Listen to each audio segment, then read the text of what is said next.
Satu pesanan, 10 tael emas. Saat ini, seorang pria datang untuk memesan. Tapi dia mau mengambil nyawa istrinya. Namun Algojo ini sangat malas, bahkan melepas mantelnya. Aku tidak membunuh wanita dan anak-anak. Biar dia menikahi suami baru, kau pun bisa menikahi istri baru. Aduh, dia kesal dan pergi. Tapi ada orang lain yang datang. Desa Taita ada seorang pemuda yang tidak tahu apa itu hidup atau mati. Karena gubernur berhutang sejumlah uang padanya, dia sering ke sana menagih hutang. Gubernur ingin mengundang kamu ke sana. Dia mau negosiasi dengannya. Setelah mendengar katanya, pelanggan itu melepas topinya. Dia tidak menerima pesanan ini dan memarahi pejabat yang tidak manusiawi itu. Keluar, dia langsung keluarkannya dari sana. Tapi dia belum sempat tarik nafas, sekelompok orang yang membawa uang datang mencarinya. Ternyata mereka juga datang untuk menyewa pendekar pedang untuk membunuh orang. Pelanggan mau keluarkan lukisan orang yang ingin dia bunuh. Pria yang berdiri di sampingnya segera mengeluarkan lukisan itu. Di luar dugaan, orang dalam lukisan itu adalah Fan Tuong. Algojo langsung tertawa. Lalu lempar kembali tasnya. Pemimpinnya menganggap jumlahnya terlalu sedikit. Tapi Kim Tap Luong bilang mereka terlambat. Karena Fan Tuong sebelumnya sudah mempekerjakannya sebagai pelindung. Jadi dia tidak peduli seberapa banyak orang-orang ini mau bayar. Kim Tap Luong tidak bergerak bahkan sedikit pun. Namun hal inilah yang membuat mereka marah. Satu pesanan adalah 10 tael emas. Apa kamu tahu kenapa? Pertama, aku orang yang menepati janjinya. Kedua, setelah selesai berbicara, Kim Tap Luong segera mengambil tindakan. Dia melambaikan tangannya. Dalam sekejap mata, pisau itu sudah berada di lehernya. Pedangku. 2 nyawa, 20 tael.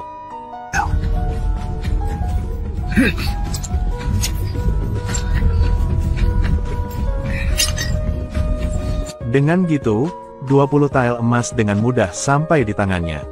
Setelah selesai kerja, dia naik ke atas untuk mencari Fan Tuong.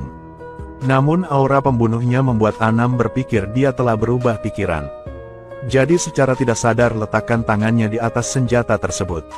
Namun saat ini Fan Tuong tiba-tiba tertawa. Dia menduga Kim Tap Luong tidak akan mengkhianati sumpahnya. Persis seperti yang dia prediksi. Kim Tap Luong segera mengubah sikapnya dan duduk. Anam yang duduk di sebelahnya menghela nafas lega. Namun saat duduk, Kim Tap Luong tak lupa memuji keberaniannya. Fan Tuong segera mengerti maksudnya. Ingin lebih banyak uang? Menurutku kamu juga cocok, 2 kali lipat. Kak Kim benar-benar tahu cara berbisnis. Jika kau membunuh sampai ke selatan, keluargaku akan bangkrut. Lalu dia memberikan 20 tael emas lagi. Usai makan dan minum, ketiga orang itu melanjutkan perjalanan. Untuk menutupi pandangan orang lain, mereka berangkat dengan tim pedagang. Namun di luar dugaan, ia masih diawasi oleh pembunuh Taobang. Belum pernah melihat tapi bisa menemukan celah seperti itu. Satu orang adalah master kelas atas Lang Uyen. Dan satu orang adalah pendekar pedang Nor 1. Saat ini, mereka membuka matanya lebar-lebar dan memandang ke arah pemilik yang sedang melarikan diri dalam kebingungan. Hanya karena pria ini tidak sengaja mengatakan sesuatu yang tidak berani dia sembunyikan. Jika aku pamerkan kungfuku, bahkan jika kamu dan Kim Huin berjabat tangan, kamu tidak akan bisa menyentuh sehelai rambut pun milikku. Tanpa diduga, Fan Tuong baru saja selesai bergosip. Kemudian para pembunuh Taobang mengepungnya dari gunung. Sebagai pengawal di sebelahnya, dia respon tercepat.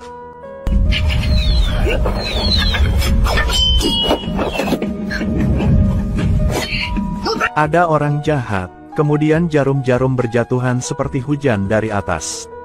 Untungnya, Anam bukan yang biasa aja. Dia mengeluarkan kainnya dan memblokir semua serangan. Kemudian tarik keluar pedang di bagian pinggangnya. Tipuan Lang Nguyen dipermainkannya sampai-sampai dia tidak tahu bagaimana cara mengatasinya.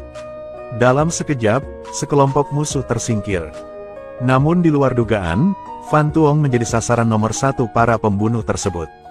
Untuk menahan nyawanya, Fan Tuong segera melakukan metode unik. Dalam sekejap mata, dia lari ke kejauhan, menyebabkan para pembunuh menghirup asap di belakangnya. Menyebabkan kedua tuan yang berdiri dan menunggu memberi mereka penuh pujian. Sepertinya dia juga tidak sedang bergosip. Jika kamu dan aku bekerja sama, kita belum tentu bisa mengejarnya. Namun sangat sulit bagi Fan Tuong untuk berhasil melarikan diri, dia sudah kelelahan. Berapa lama kalian berdua ingin berdiri dan menonton lagi? Mari kita lihat lebih banyak lagi. Hanya melihat bahwa mereka tidak punya niat membantu. Fan Tuong hanya bisa terus berlari. Tanpa diduga, dia tersandung seekor semut. Lalu dia terus memohon. Selamatkan hidupku, selamatkan aku. Ternyata seni bela dirinya bernama Dao Tap Tuk. Artinya setelah 10 tarikan napas, pukulannya akan dihancur secara otomatis. Inilah kelemahannya.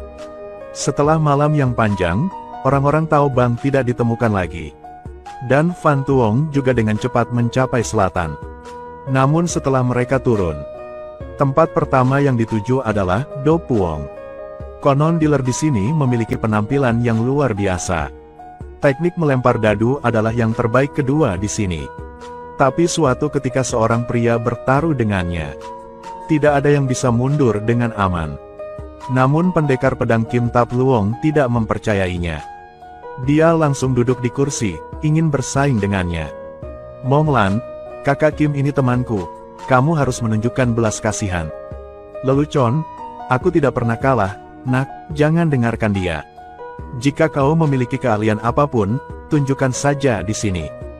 Hasilnya kurang dari 1 batang dupa.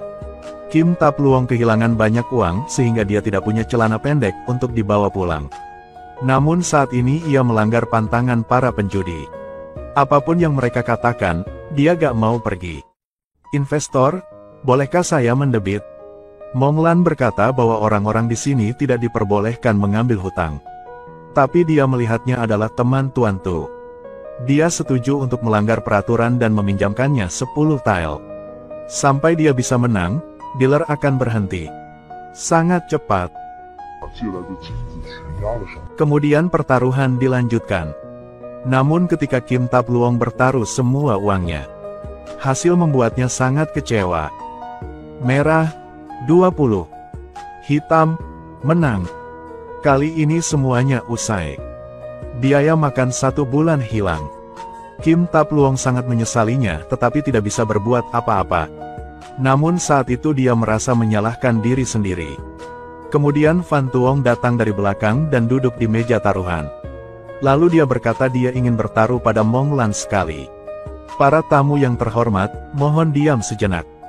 Taruhan milikku ini hanya bergantung pada mendengarkan. Terima kasih semuanya. Ikuti terus Sulaiman LS untuk mendapatkan video selanjutnya.